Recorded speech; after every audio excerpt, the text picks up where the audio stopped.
Bonjour mes chers Gémeaux, je vous remercie de me retrouver pour cette guidance du mois d'avril où il semblerait qu'il faille peut-être vous protéger de la folie des autres. Alors c'est vraiment un message un peu spécial, mais c'est vrai que quand j'ai vu le tirage, je me suis dit que vous étiez dans votre bon droit de tenir à distance des personnes peut-être néfastes, toxiques, qui ne faisaient pas sens et que vous deviez penser avant tout à votre bien-être.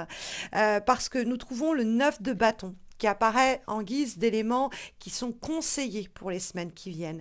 Et le 9 de bâton, c'est bien souvent réussir à tracer une limite, une frontière que certaines personnes ne doivent pas dépasser, c'est-à-dire des personnes qui vont essayer d'empiéter sur vos plates-bandes, que vous allez tenir à distance, des personnes qui essayent de s'imposer, de vous imposer des choses, des personnes qui essayent de vous marcher dessus, des personnes envahissantes, que le 9 de bâton va permettre de garder à distance. Ça demande de l'énergie, mais comme la carte se trouve dans les éléments positifs, on en a la force, on en a les moyens, et on doit revendiquer en ce sens ses droits.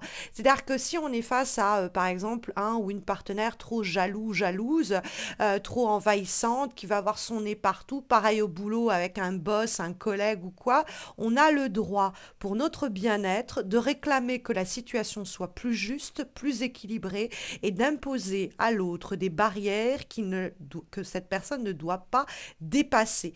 Parce que on a la justice, donc c'est comme si vous étiez dans votre bon droit de dire en fait que ce que l'on vous demande, c'est trop, que ce qu'on vous impose, c'est hors de question que ça se maintienne en place, parce que ce 9 de bâton, il fait barrage aux fous qu'on trouve dans les obstacles et les difficultés. Et c'est vrai que comme on a le 9 de bâton qui est là en train de monter la garde, en train de dire toi ok, mais alors toi tu ne passes pas, c'est un peu j'ai le pont-levis, je le lève ou je le garde baissé en fonction des personnes. C'est un peu, j'aime bien comparer le 9 de bâton à la personne, vous savez, à l'entrée d'une boîte qui dit toi tu rentres, toi tu rentres pas. Et le 9 de bâton, en fait, il se protège de cette façon-là parce qu'il a déjà pris des coups. Hein. Faut savoir que le 9 de bâton, c'est l'expérience qui le pousse à se dire non, non, je vais pas remettre le couvert avec toi ou je vais pas remettre le couvert avec cette situation, avec ces habitudes-là. Ça, c'est non et c'est pas négociable en fait. Et vous êtes dans votre bon droit parce que la justice, il y a un côté un petit peu froid quelquefois, mais en réalité, c'est parce que, en fait, on a pris des coups et qu'on veut que les choses soient équilibrées maintenant. C'est-à-dire, on ne veut plus que ça déborde, que ça parte dans tous les sens et que le fou, on nous fasse tourner en bourrique, en fait. Parce que le fou, ça peut être quelqu'un qui nous rend fou. C'est-à-dire qu'on dit souvent que essayer de dialoguer avec quelqu'un qui va pas bien dans sa tête, c'est le meilleur moyen de soi-même perdre la tête. On ne peut pas raisonner quelqu'un qui est fou. Alors la folie prend bien des aspects. Hein. Ça peut être quelqu'un qui est de mauvaise foi, qui est terriblement têtu et qui nous impose des contre-vérités qui ne font pas sens. Ça peut être des personnes, bon, chez qui ça tourne pas très rond non plus. Hein.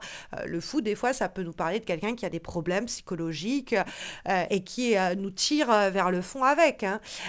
Et ça peut être quelqu'un, sinon, qui nous fait tourner en rond, qui essaye de nous amener vers des situations qui sont borderline, vers des situations qui sont très limites et qui veut nous entraîner, ces personnes veulent nous entraîner avec elles. Et donc, on va les rappeler à l'ordre, on va s'imposer en disant que nous, on veut de l'équilibre, qu'on veut de l'harmonie et que si la personne ne peut pas en fait nous offrir ça, eh ben on va s'arrêter là ou eh ben on va s'adresser aux personnes qui pourront remettre de l'ordre dans la situation parce que ça peut être même au boulot en fait. Vous avez un boss, un supérieur qui vous demande des trucs, mais c'est de l'inconscience quoi. C'est-à-dire mais je suis pas Hercule, je peux pas faire ça et ça. J'ai pas le don d'ubiquité, je peux pas faire 15 000 trucs en même temps. J'ai pas 15 000 casquettes tu me demandes en fait d'accomplir des tâches pour lesquelles je ne suis pas formée et en fait qui est complètement fou, cette personne est complètement folle dans ce qu'elle vous demande. Et donc la justice c'est être bien dans vos bottes et dire ah non mais en fait ça c'est pas faisable et il y a des règles à respecter, des règles de savoir-vivre dans le cadre humain et relationnel mais au travail également et donc c'est l'idée de rappeler à l'ordre parce que entre le 9 de bâton et la justice vous êtes dans votre bon droit. Donc ça peut être que légalement vous avez le droit de dire non, non, ça, en fait, ce qu'on me demande ici, c'est illégal, ou ce qu'on me demande ici, ça ne va pas dans mes droits en tant que salarié, en tant que locataire, en tant que... Bref, hein, peu importe la situation et la configuration. Mais ça peut être sur le plan humain et de se dire, en fait, cette situation, elle tourne en rond. Tu ne fais que déstabiliser ma vie personnelle, tu fais que déstabiliser ma vie matérielle, tu es toujours en mouvement, tu jamais là, parce que le mât, c'est aussi le problème, hein, c'est quelqu'un qui peut être terriblement égoïste, et en fait, j'ai besoin d'ordre dans ma vie, j'ai besoin d'équilibre. Et le truc, c'est que on vous dit pas ça simplement pour tirer les oreilles de quelqu'un, c'est parce que vous pouvez obtenir du coup l'ordre, entre guillemets, l'équilibre auquel vous aspirez pour être comblé, pour être bien, pour être épanoui, pour que cette affaire-là, elle ne vienne plus vous parasiter. Parce que nous avons la carte du 9 de coupe en guise de direction pour ce mois d'avril, mes chers Gémeaux. Or, le 9 de coupe, je l'appelle la carte Faites un vœu. C'est en effet la carte du bon génie, parce qu'elle nous dit, en plus avec le 9 de bâton, que parce que on impose certains critères, qu'on impose certaines conditions, qu'on ne se laisse pas faire, eh bien on obtient ce qu'on veut. Le 9 de coupe, c'est l'idée qu'il faut d'abord penser à vous, parce que les autres ne le feront pas. Déjà, ça il faut le savoir, il faut déjà vous protéger hein, et ramener un peu de l'ordre. Après, ça peut être l'idée que parce que vous dites, moi j'en ai marre qu'on me trimballe de droite à gauche, à droite à gauche, sans savoir où je vais dans cette relation, sans savoir où je vais dans ce boulot, sans avoir de sécurité ou d'assurance, je veux un contrat, je veux une officialisation, je veux que les choses soient claires. Et bien, vous l'obtenez.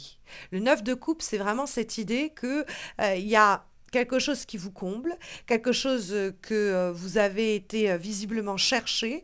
On voulait peut-être vous imposer de vous faire courir encore pendant un moment et vous êtes dit non, non, là on va faire le point et on va se dire ok, ça c'est acceptable, ça je veux ça et on va signer cela aussi. Hein, donc la carte de la justice et du 9 de coupe, c'est en plus quelque chose qui vous revient de droit. Et le 9 de coupe, c'est ah, enfin quoi, j'ai eu ce que je méritais, je suis plus comme ça un peu à la rue dans cette affaire-là et je me le suis offert. Hein. Alors bon, pour ce faire, il y a peut-être des choses qu'il faut accepter de perdre ou de risquer de perdre quand on voit comme avant-dernière énergie une lame qui est issue de l'oracle Wild Child et nous avons la carte Decay qui est l'idée de quelque chose qui est en train en effet de périr, de se décomposer. C'est la décomposition, mais bon, c'est un terme fort.